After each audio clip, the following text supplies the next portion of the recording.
الحمدللہ وحدہ والصلاۃ والسلام علی من لا نبی بعدہ اما بعد فاعوذ باللہ من الشیطان الرجیم من ہمزہ ونفخہ ونفثہ بسم اللہ الرحمن الرحیم قال اللہ تعالی انا انزلناہ فی لیلۃ القدر وما ادراک ما لیلۃ القدر۔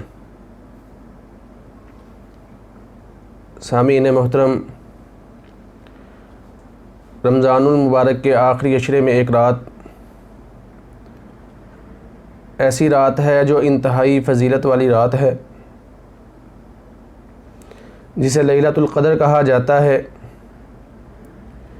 یہ رات عزت و شرف والی رات ہے۔ نبی علیہ الصلاۃ والسلام نے اس کو تلاش کرنے کا حکم دیا ہے،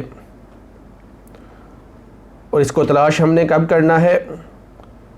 نبی علیہ الصلاۃ والسلام کی حدیث ہے، تحروا لیلۃ القدر فی الوتر من العشر الاواخر۔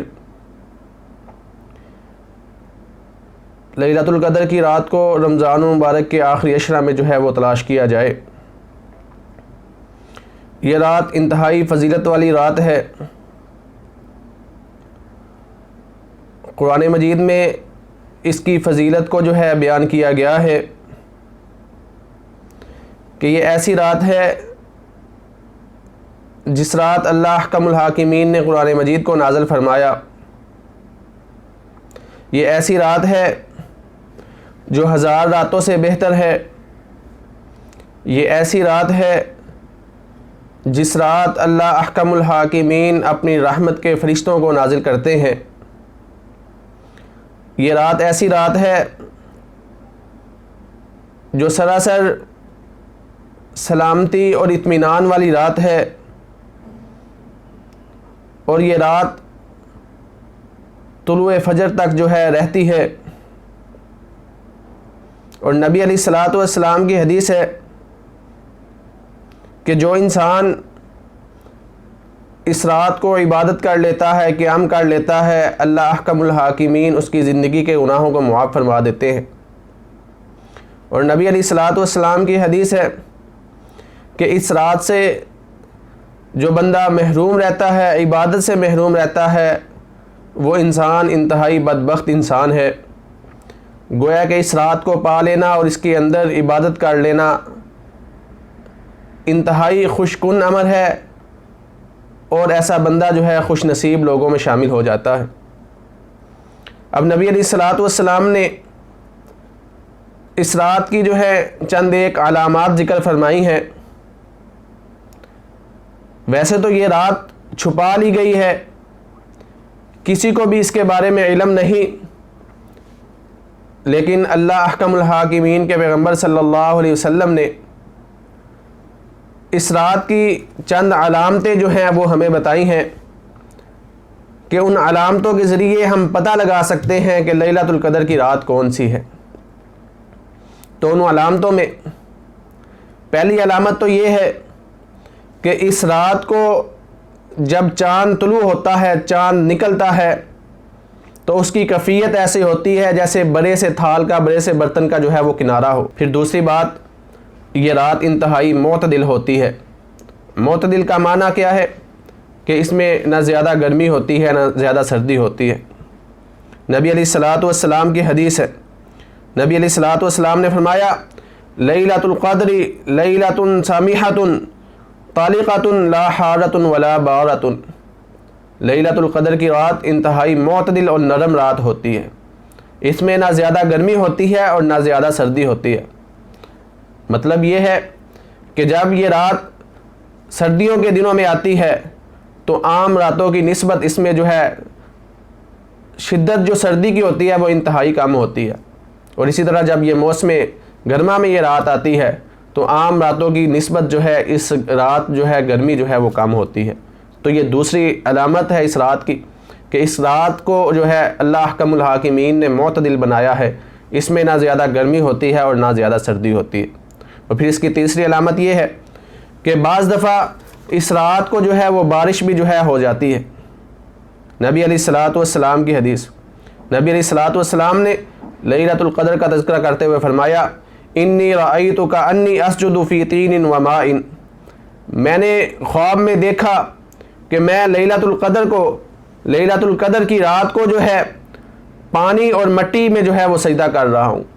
تو یہ پانی اور مٹی کی کیفیت جو ہے اسی وقت بنتی ہے جب بارش ہوتی ہے تو پانی اور مٹی خلط ملت ہو جاتے ہیں. تو نبی علیہ الصلوۃ والسلام کو خواب میں دکھایا گیا, نبی علیہ الصلوۃ والسلام پانی اور مٹی میں یعنی کیچڑ میں جو ہے وہ سجدہ کر رہے ہیں. تو بعض دفعہ جو ہے اس رات کی علامت میں یہ چیز بھی شامل ہے کہ اس میں اس رات کو جو ہے بارش ہو جاتی ہے. اب تیسری جو چیز نبی علیہ الصلوۃ والسلام نے تیسری علامت جو اس رات کے متعلق فرمائی, نبی علیہ الصلوۃ والسلام کی حدیث سنن ابی داؤد میں موجود ہے, فرمایا تصبح الشمس صبیحۃ تلک اللیلۃ مثل الطست.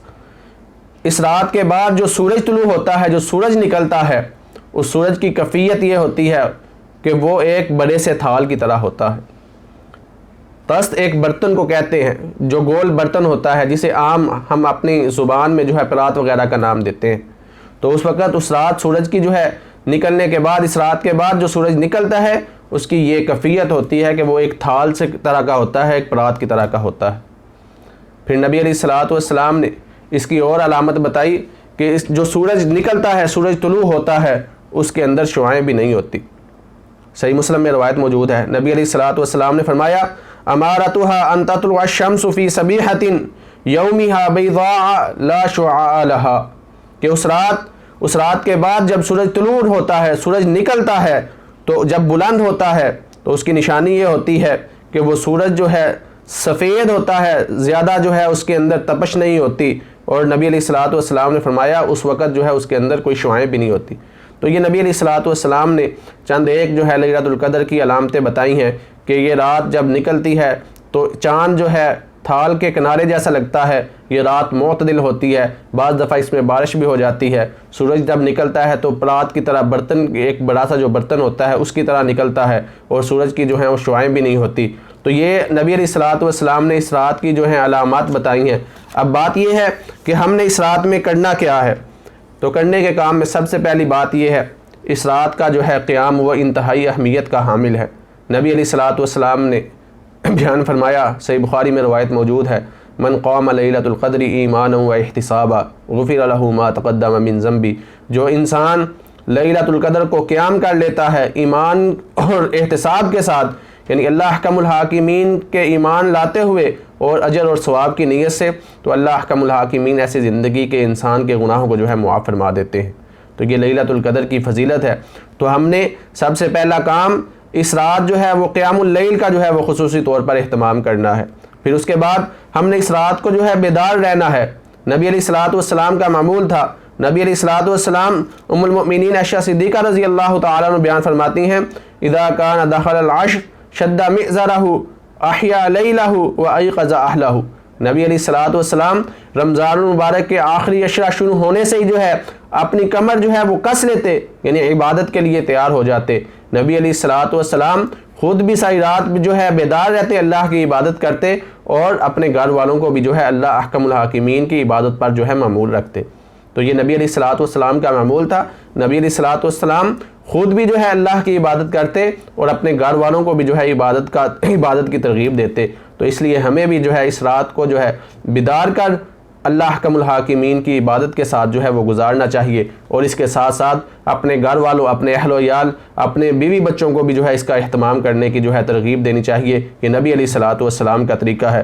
پھر اس رات میں جو ہے خاص طور پر اللہ احکم الحاکمین سے دعا کرنی چاہیے, اور اللہ احکم الحاکمین سے توبہ اور استغفار کرنی چاہیے. کثرت کے ساتھ جو ہے قرآن مجید کی تلاوت کرنی چاہیے. نبی علیہ الصلوۃ والسلام کی حدیث ہے, ام المؤمنین عائشہ صدیقہ رضی اللہ تعالیٰ عنہ بیان فرماتی ہیں, میں نے نبی علیہ الصلوۃ والسلام سے پوچھا, اگر میں لیلۃ القدر کو پا لوں تو میرے لیے کیا حکم ہے, میں اس رات اپنے رب سے کیا مانگوں؟ تو نبی علیہ الصلوۃ والسلام نے ام المؤمنین عائشہ صدیقہ رضی اللہ تعالیٰ عنہ کو دعا سکھائی, فرمایا اللہم انک عفو کریم تحب العفو فاعف عنا. عائشہ تو یہ دعا کر, اے اللہ تو درگزر کرنے کو پسند کرتا ہے, درگزر کرنے والا ہے, درگزر کرنے والے کو پسند کرتا ہے.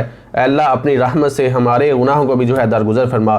تو کثرت کے ساتھ توبہ اور استغفار کرنی چاہیے. تو یہ لیلۃ القدر کی علامات ہیں, اور اس کو ہم نے جو ہے اس طرح گزارنا ہے تاکہ اللہ احکم الحاکمین اس کی عبادت کے ذریعے جو ہے ہماری سابقہ زندگی کے گناہوں کو جو ہے معاف فرما دے۔ تو لہذا ہمیں شدت کے ساتھ جو ہے اس رات کا اہتمام کرنا چاہیے اور پوری جستجو کے ساتھ، توجہ کے ساتھ اس رات جو ہے اللہ احکم الحاکمین کی عبادت کرنی چاہیے، خود بھی عبادت کرنی چاہیے، گھر والوں کو بھی جو ہے عبادت میں مشغول رکھا جائے اور انفرادی طور پر جو ہے عبادت کی جائے تو یہ زیادہ بہتر ہے۔ لہذا ہمیں چاہیے کہ ہم کچھ نہ کچھ اگر نہیں بھی ہم کر سکتے تو لازمی طور پر جو ہے کم از کم 2 نفل جو ہیں وہ ضرور ادا کریں، اور اس کے ساتھ ساتھ صدقہ خیرات اس رات جو ہے وہ ضرور کریں۔ اس رات کا اجر جو ہے وہ انتہائی فضیلت والا عمل ہے، لہذا جتنا بھی نیکی کا عمل آپ کر سکتے ہیں، جو بھی نیکی کا عمل آپ کر سکتے ہیں اسے کار گزریے۔ اللہ احکم الحاکمین ہمارے نصیب میں یہ رات لائے، اور ہمارے نصیب میں رات لانے کے بعد اللہ احکم الحاکمین ہمیں ہمت، طاقت اور توفیق دے